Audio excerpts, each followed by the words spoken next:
राजा वीर सिंह एक बुद्धिमान और न्यायप्रिय राजा थे। वे विजयनगर राज्य पर प्रेम और बुद्धि से राज करते थे। उनके राज में विजयनगर के लोग खुशहाल और समृद्ध थे। राजा वीर सिंह के 5 बेटे थे, वीरेंद्र, देवेंद्र, महेंद्र, सुरेंद्र और युवराज। सभी राजकुमार बलवान और कुशल योद्धा थे। वे युद्ध कला में निपुण थे। वीरेंद्र एक तलवारबाजी का विशेषज्ञ था, देवेंद्र एक कुशल धनुर्धर था, महेंद्र भाले का माहिर था, सुरेंद्र एक बेहतरीन घुड़सवार था। अपने कौशल के बावजूद राजकुमारों में एकता की कमी थी। वे अक्सर एक दूसरे की क्षमताओं से ईर्ष्या करते थे। वे अक्सर आपस में झगड़ा करते थे। मैं राज्य का सबसे अच्छा स्वॉर्ड्समैन हूँ।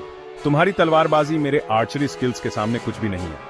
महेंद्र और सुरेंद्र भी अपनी अपनी श्रेष्ठता का दावा करते हुए झगड़े में शामिल हो जाते।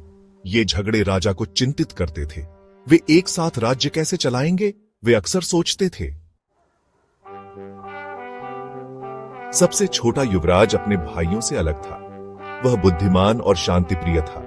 वह हमेशा अपने भाइयों को समझाने की कोशिश करता था। भाइयों, हमें एक होना चाहिए। हमारी ताकत एकता में है। लेकिन उसके भाई उसकी बात नहीं मानते थे। वे अपने अभिमान और ईर्ष्या से अंधे हो गए थे। युवराज अपने भाइयों की फूट से दुखी था।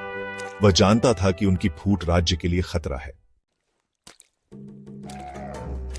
एक दिन राजा वीर सिंह ने अपने बेटों को दरबार में बुलाया। उनके पास उन्हें सबक सिखाने की एक योजना थी। उन्होंने उन्हें लकड़ियों का एक गट्ठा दिखाया। इन लकड़ियों को तोड़ो, उन्होंने आज्ञा दी। हर राजकुमार ने गट्ठर को तोड़ने की पूरी कोशिश की, लेकिन लकड़ियां एक साथ इतनी मजबूत थीं कि टूट नहीं सकी।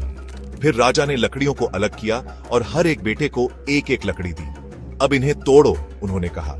राजकुमारों ने आसानी से एक एक करके लकड़ियों को तोड़ दिया। राजा मुस्कुराए। मेरे बेटों, जब लकड़ियां एक साथ थीं, तो तुम उन्हें नहीं तोड़ सके, लेकिन जब वे अलग अलग थीं, तो तुमने उन्हें आसानी से तोड़ दिया। राजकुमार अपने पिता की बातों का मतलब समझ गए। उन्होंने अपनी गलती का एहसास किया। हमें क्षमा करें पिताजी। हम मूर्ख थे। हम वादा करते हैं कि अब से हमेशा एक रहेंगे। युवराज अपने भाइयों को एक होते देखकर खुश था। वो जानता था कि साथ मिलकर वे मजबूत और अजेय होंगे। और इस तरह राजा वीर सिंह की बुद्धिमत्ता उनके परिवार और राज्य में एकता और समृद्धि लाई। राजकुमारों ने एक साथ राज किया। उनका बंधन अटूट रहा। आने वाले वर्षों तक विजयनगर की सुरक्षा और समृद्धि सुनिश्चित की।